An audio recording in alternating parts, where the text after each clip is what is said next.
bueno, ayer en el monólogo quedaron muchas cosas pendientes que vamos a ir platicando a lo largo de los siguientes días. Y yo quisiera que habláramos de lo que ayer quedó, específicamente de el tema.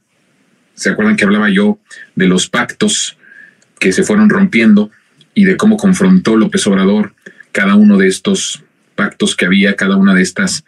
Yo identificaba tres pactos que se rompen: el del crimen organizado, el económico con los potentados y el de los medios de comunicación. Hay otros más, pero hoy quiero referirme, porque ya hemos hablado de qué fue lo que pasó, ¿se acuerdan? Hay un monólogo de cómo López Obrador pues pone las condiciones al poder económico en el momento en el que cancela, no solamente porque pues sí era inviable lo del aeropuerto en el lago de Texcoco, sino además por el mensaje que iba a mandar a los empresarios, pues fue importante. Y ahora quiero enfocarme con respecto al pacto federal, al pacto nacional que había con el crimen organizado. Ahí específicamente hablábamos nosotros desde cómo afecta, porque hay que entender la magnitud. La verdad es que muchas de las veces cuando estoy escuchando a analistas, incluso analistas analistas expertos supuestamente en seguridad, y no solo del lado de allá del régimen salinista, sino de nosotros, del lado de los que de alguna forma apoyan el proceso de transformación, la verdad es que no entiendo cómo no pueden hacer un análisis de esta magnitud, tomando en cuenta muchos elementos que nosotros hemos tocado a lo largo de mucho tiempo, aquí en Resentidos desde hace ya más de un año, pero también en otros espacios que yo tengo, he hablado con respecto a esto, y me parece como es, no sé, que no puedan hacer este análisis del crimen organizado y que sean tan ligeros y tan banales al hablar de la situación, y de que no puedan darse cuenta del gran avance que hemos tenido en materia de seguridad y el gran avance que hemos tenido en este proceso de pacificación.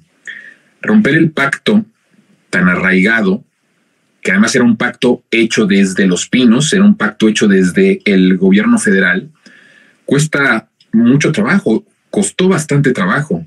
El simple hecho de romperlo es un avance importantísimo para el proceso de pacificación. Lo que pasa es que ellos no van a reconocer que existía este pacto, porque si los medios de comunicación y la clase política la clase política del antiguo régimen reconocieran que había un pacto, pues lógicamente saldrían totalmente involucradas tanto los medios de comunicación como los políticos, ¿no? Entonces no van a reconocer nunca este pacto. Por eso no pueden reconocer que el proceso de pacificación del presidente López Obrador tal vez ya haya logrado lo más importante en este proceso de pacificación. Y unos podrán pensar, pero sigue habiendo muchos muertos. Claro, sigue habiendo muchos muertos.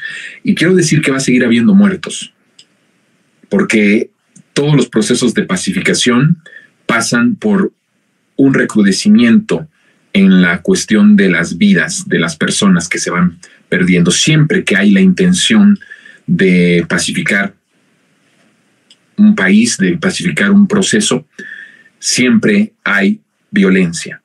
Y pareciera contradictorio, pero es parte justamente de la resistencia a un proceso de paz. La paz significa terminar con un negocio. La paz significa que se terminaría la impunidad. La paz significa que se pudieran crear las condiciones de justicia mínima para las víctimas de esta guerra de exterminio lanzada por Felipe Calderón.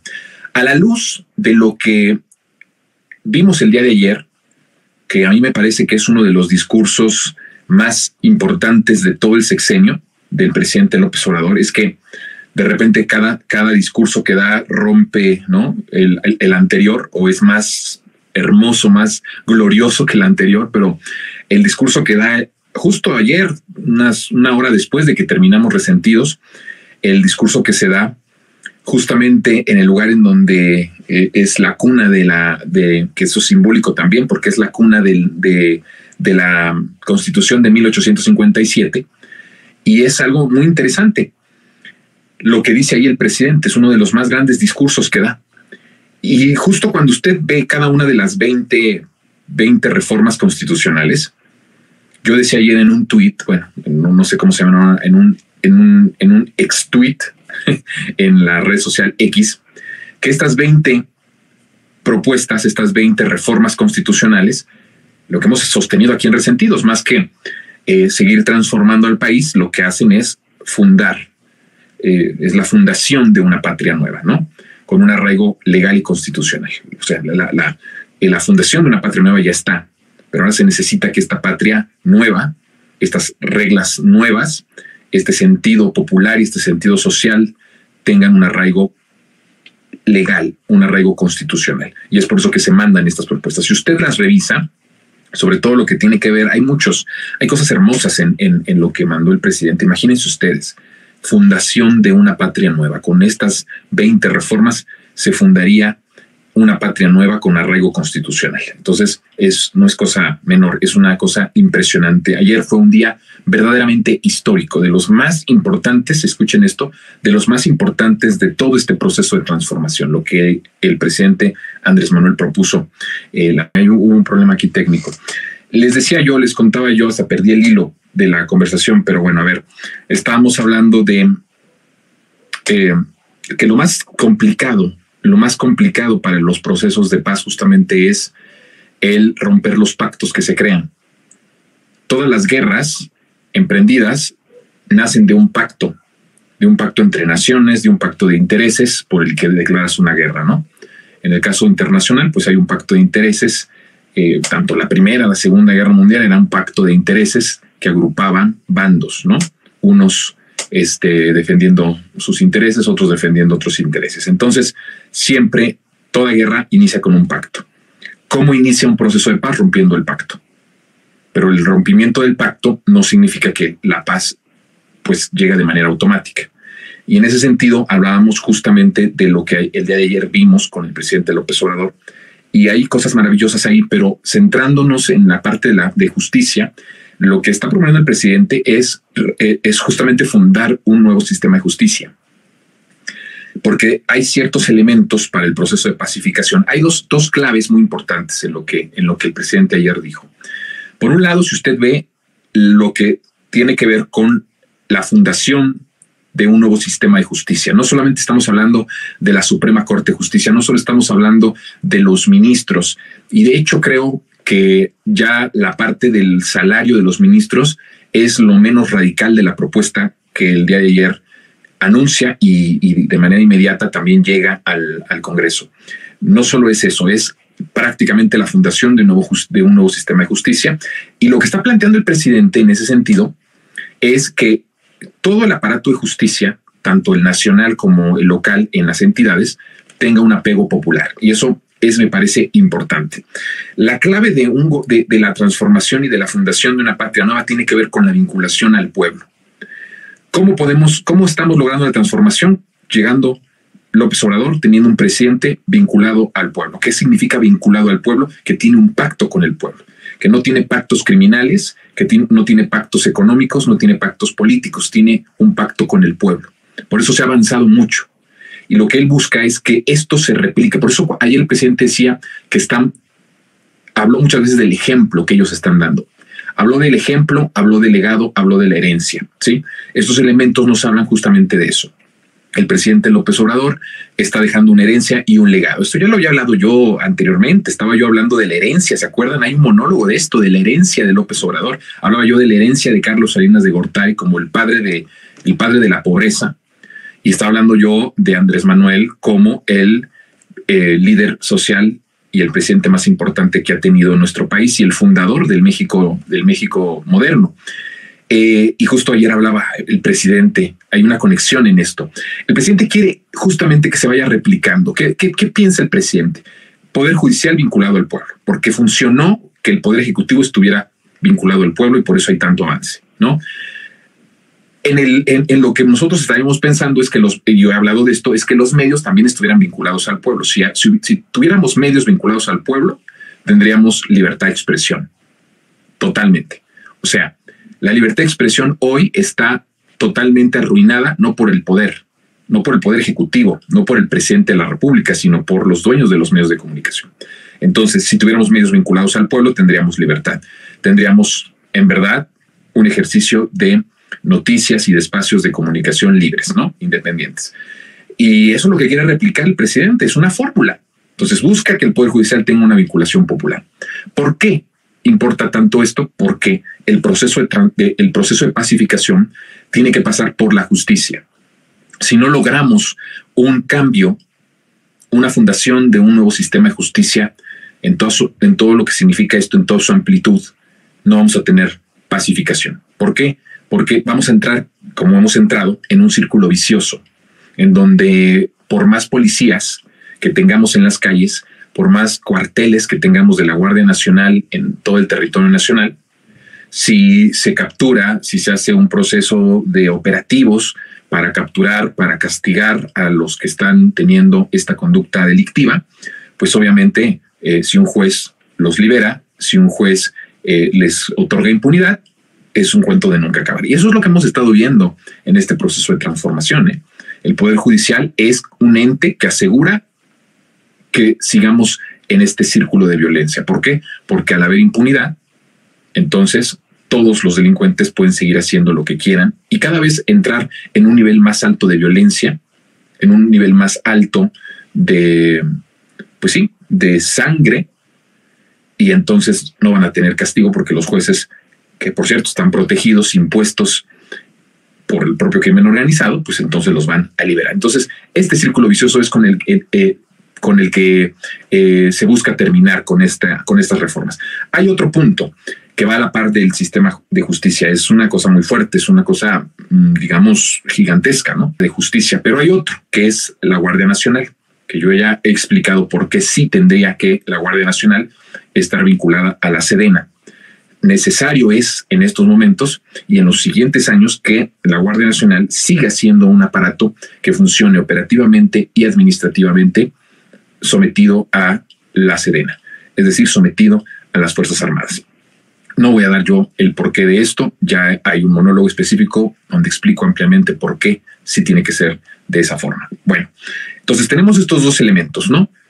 Una fundación de un nuevo sistema de justicia y el que la Guardia Nacional esté cubierta, esté protegida, dependiendo de la Sedena. Estos son elementos que buscan justamente seguir en el proceso de pacificación. Volvemos al tema. Ha habido un gran avance en este proceso. Ha habido un gran avance en este proceso de pacificación desde el momento en que rompes con el pacto. Esto es algo tremendamente radical. Vuelvo a repetir, es tremendamente importante este rompimiento y en cualquier otro lado, no sé si en cualquier otro lado del mundo, pero en realidad, si tuviéramos un poco de honestidad de parte de la comentocracia, de la prensa inmunda y de los políticos, aceptarían que lo más difícil en un proceso de pacificación es el rompimiento de un pacto. Todo lo demás es un proceso de muchísima paciencia, una paciencia, diría yo, dolorosa, porque la paciencia supone que tienes que esperar, y el esperar con tantos muertos es un proceso complicado, dolorosísimo, que nadie quisiera, pero que es un proceso que tiene que continuar. Yo dije fíjense que es algo muy importante, yo dije algo hace más de casi 6 años, cuando me entrevistaban de cadenas internacionales para hablar justamente del tema de seguridad, que era uno de los grandes retos, yo hablaba que este proceso iba a ser el más tardado y el más doloroso. Y a lo mejor, y lo dije en ese momento, podíamos pensar, o se puede pensar que es una manera muy fría de pensar o una manera muy fría de analizar. Bueno, si no haces un análisis frío, entonces no haces un análisis completo, ¿sí? No logras hacer un análisis profundo. Entonces yo decía, de todo lo que se tiene que transformar, lo más complicado y lo más doloroso va a ser el proceso de pacificación, porque incluso empezando el proceso de pacificación, terminando el pacto, rompiendo el pacto, terminando la guerra, va a seguir habiendo muertos. Pero esto indicará que vamos por un buen camino. O sea, no es lo mismo tener muertos con un pacto que tener muertos sin un pacto. Así de sencillo, para que no nos andemos por las ramas. Ahora, ¿Por qué hablo? Quiero hablar un poco de la magnitud del pacto. Ayer yo decía un poco que el pacto iniciaba desde los centros de fabricación. Esto es muy importante. Durante los sexenios desde Fox, pero de manera muy amplia en el sexenio de Calderón y también en el de Enrique Peña Nieto, empezaron a brotar en distintas partes del país centros de fabricación de la droga sintética. Esto es un fenómeno que se fue perfeccionando. No solamente era la siembra de la droga, sino ahora también la fabricación de las drogas sintéticas. Esas no se siembran, ¿no? Entonces, bueno, todo esto de la fabricación empezaron a crecer de una manera impresionante, que uno podría pensar cómo es que se lograron tener tantos laboratorios clandestinos de droga en el país, en la jeta de las autoridades municipales, estatales y federales. Sobre todo cuando supuestamente habías lanzado una guerra en contra del crimen organizado con el ejército y controlabas una buena parte del territorio. ¿Cómo es posible que los militares que fueron sacados en esta guerra de exterminio por Calderón, pues no se dieran cuenta de que estaban naciendo y de que estaban creciendo cada vez más estos lugares clandestinos, estos laboratorios clandestinos de fabricación de droga sintética? Impresionante. Por supuesto, impresionante si viviéramos en un país en donde tuviéramos en ese momento presidentes que no estuvieran vinculados o no fueran líderes criminales, ¿verdad? Por supuesto que se entiende en toda su amplitud, sabiendo que Calderón se convirtió en el jefe criminal del país. Entonces ahí sí tiene justificación y hasta tiene pues toda la lógica. Entonces crecieron los centros de fabricación, los clandestinos, los laboratorios clandestinos, de una forma impresionante, en las narices de las autoridades federales, estatales y municipales. Entonces, ¿cuál es uno de los primeros puntos de la profundidad de por qué digo que lo más difícil era romper el pacto? Pues que se rompe con esto desde el momento de la fabricación. Estamos viendo un proceso de que se están desmantelando como nunca, o sea, es un récord de desmantelamiento en este sexenio de laboratorios. Entonces, ahí hay un primer indicativo. Rompes el pacto y lo primero que haces es desmantelar los centros de fabricación de drogas sintéticas. Encuentran una cercanía con esto de la propuesta que está haciendo el presidente con respecto a las drogas sintéticas. Bueno, nada más los paralelismos para que podamos entender más ampliamente cómo estamos en un proceso de paz que va a tener un buen resultado. Eso se los garantizo. Vamos a pacificar al país. Bueno, tenemos esto de las drogas sintéticas.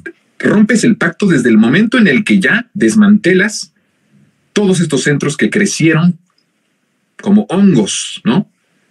En los sexenios desde Fox, pero de manera más fuerte y de manera más incluso impulsada y protegida desde el gobierno federal con Calderón y con Peña Nieto. Es un primer proceso. El otro es que rompes las vías de distribución, rompes el pacto. Es decir, ya no estás transportando la droga de manera tan sencilla y tan rápida.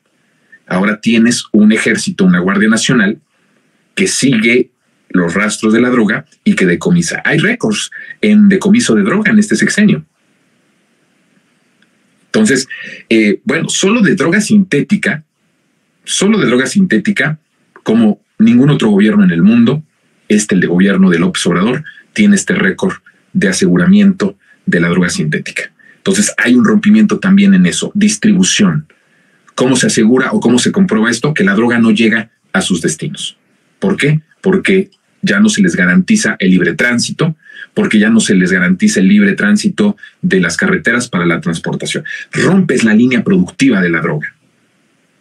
Es parte del rompimiento del pacto.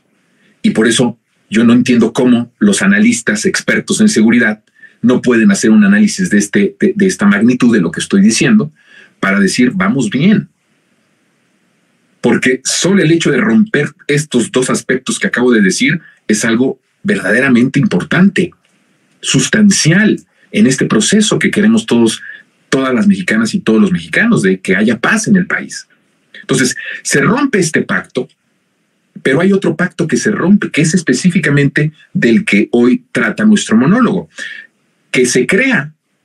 O sea, no solamente permites la fabricación, no solamente impulsas y proteges el que crezcan los centros de fabricación de droga sintética, no solamente permites el libre tránsito, sino además creas un mecanismo de lavado de dinero, que fue lo que hizo Calderón y Enrique Peña Nieto, de crear una estructura de lavado de dinero para proteger a los cárteles de la droga. Por supuesto, ¿cuál era la intención de esto? Pues que no se encontrara nunca que dentro de este negocio también estaban involucrados ellos, empezando por Felipe Calderón. Ya he explicado yo quién llevaba los maletines llenos de dinero a Los Pinos. Es una forma de decirlo. Podría ser literal, podría no ser tan literal, pero el efecto y la situación es real. Se transportaba, llegaba el dinero a Los Pinos a través de García Luna. Después de que termina el sexenio de Calderón, se encarga, uno de ellos pues fue sin duda Navarrete Prida, pederasta, por cierto. Navarrete Prida es un come niños. Es un tema fuerte el de la pederastia en nuestro país y de la red de políticos en el poder, que estuvieron en el poder en los sexenios pasados, que tenían y que cometían este delito tan grave, tan terrible, tan desgraciado. Es otro tema. Algún momento a lo mejor lo vamos a contar. Hay nombres, hay personas que están involucradas en esto. Bueno, yo conozco personas que tenían fiestas sexuales, políticos del PRI, del PAN, y algunos del PRD, que hacían fiestas sexuales con menores de edad en departamentos por Reforma. Ya he dicho yo esta información. Tengo los nombres, sé de las personas. Pero también, bueno, si uno dice las cosas, es muy probable que Resentidos llegara a su final, en el sentido de que ya no habría conductor. Entonces hay cosas muy fuertes que están pasando en el país y que en su tiempo se tendrán que decir. Pero bueno, vamos al tema. Navarrete Prida, Osorio Chong, pues eran los que llevaban ahora, los secretarios de Gobernación, los que llevaban el dinero, ¿no?, del crimen organizado. Entonces crean esta red de lavado de dinero, que es una red que, fíjense ustedes, esta red de lavado de dinero se crea justamente con Pemex. Y es que esto de nuevo nos habla de esta degradación de todo, no de unas cuantas cosas, es la degradación de todo, la degradación de las instituciones. Imagínense una institución tan importante como Pemex, por un lado privatizándola, entregándola a los extranjeros, y lo poco que quedaba en México utilizándola para dar al crimen organizado una protección y que no se supiera a dónde iba el dinero, y blanquear todo lo que tenían o adquirían del negocio de las drogas. Por eso hablo yo de una degradación verdaderamente al límite de la monstruosidad de estos personajes. No les importaba ni les importa absolutamente nada más que sus negocios, su dinero, su poder. Entonces, a través de Pemex crearon una red de lavado de dinero. ¿Cómo la creaban? Bueno, pues a través de las gasolineras. Las gasolineras, en los lugares en donde operaban casualmente el cártel Jalisco Nueva Generación, que es yo les he dicho que este cártel Jalisco Nueva Generación es una creación de Calderón y de Enrique Peña Nieto, ¿sí? Y por otro lado, pues nada más y nada menos que de Sinaloa. Qué curioso, ¿verdad? Que en estos dos, donde opera el cártel de Sinaloa y el cártel Jalisco Nueva Generación, hayan tenido, a través de prestanombres, a través de personajes que eran los prestanombres, pues eran los prestanombres no solamente de los capos de la droga, sino también de los más altos puestos políticos del país en ese tiempo, en ese periodo. Entonces crearon una red de gasolineras que eran utilizadas justamente para el blanqueo de las ganancias ilícitas que obtenían pues de sus actividades delictivas. Al menos se detectaron entre 2004 y 2014, o sea, estamos hablando que es complicado la detección, y no lo hace el gobierno, por supuesto, no lo hace el gobierno mexicano en tiempos de Peña Nieto, ni de Calderón, ni de Fox, ¿no? Porque además, cuando estamos hablando 2004, 2014, pues prácticamente estamos involucrando a los tres expresidentes, dos del PAN y uno del PRI, ¿no? Estamos hablando de Fox, de Calderón y de Enrique Peña Nieto.